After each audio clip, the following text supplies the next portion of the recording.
go for it, guys. All right. Hi, I'm Dennis McCarthy, picture car coordinator for Fast 6. And I can assure you in this one, you will not be disappointed. One of the nice things about working on the Fast movies is working with Dennis McCarthy. Dennis and those guys just kick ass.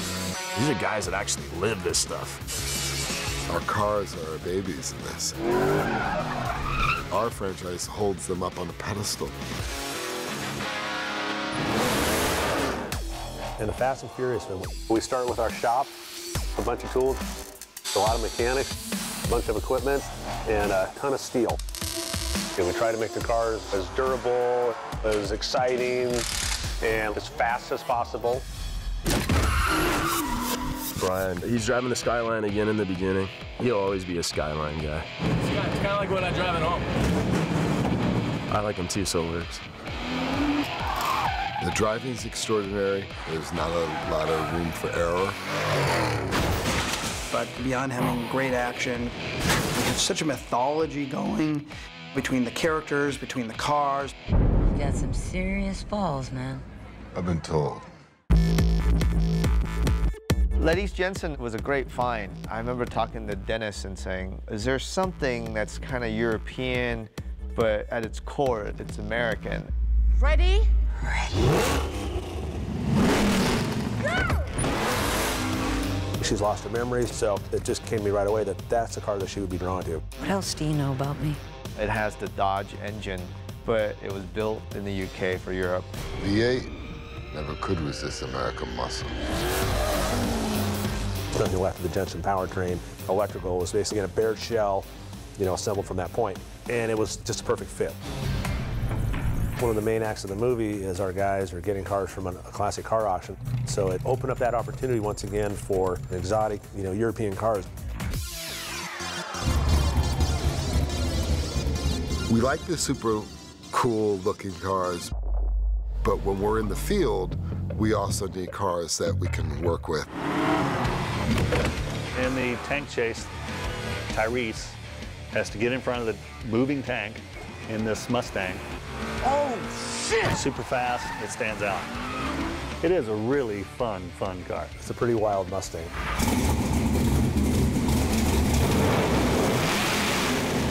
Yes! Yes!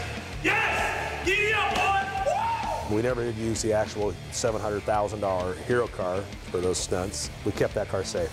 It's one of those cars that's just tweaked in all the right places. Car's wider, just a stance in it. I mean, I'd say in the world, the Mustang's just got to be in the top 3. In the Antonov sequence, we had the Dodge Charger.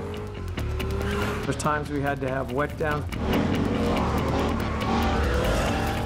We had explosions. And then we pick the rear ends up, tie them together. Yeah, that's a great shot. And we tore this thing up. But you couldn't hurt it. The Charger just keeps on rolling.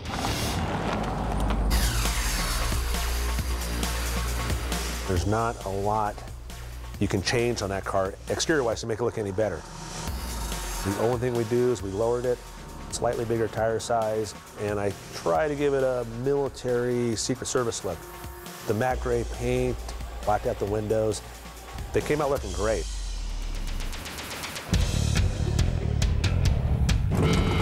The Dodge Daytona is a car that I've been trying to get into these movies for a while. It's just one of those cars that's just so over the top.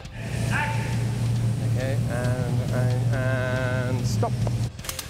It's a 1970 Dodge Daytona, which was a basic car that Chrysler built for NASCAR.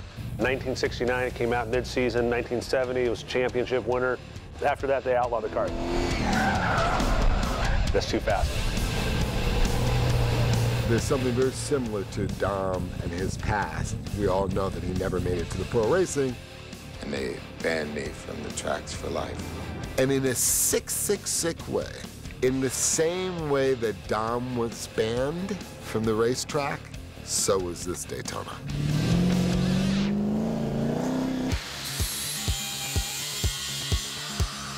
It's a car that we basically built from scratch. We start with a junk car, we strip it down to the bare shell.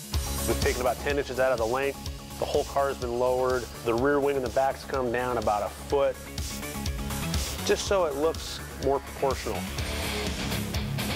We had a completely custom exhaust system made by MagnaFlow. The exhaust actually comes up through the back seat, where the back seat would be, and there's 2 mufflers, and there's an X pipe under the car, and then the tips come out the side.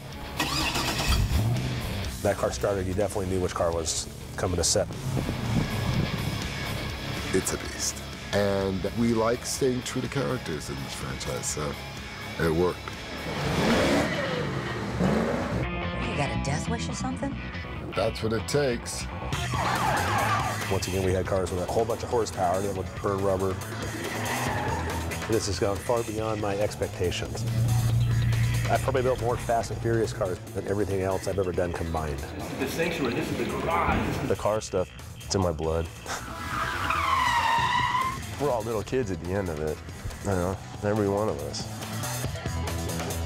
We have these kind of iconic cars, and I feel like they're very well integrated into this franchise. I couldn't ask for anything better.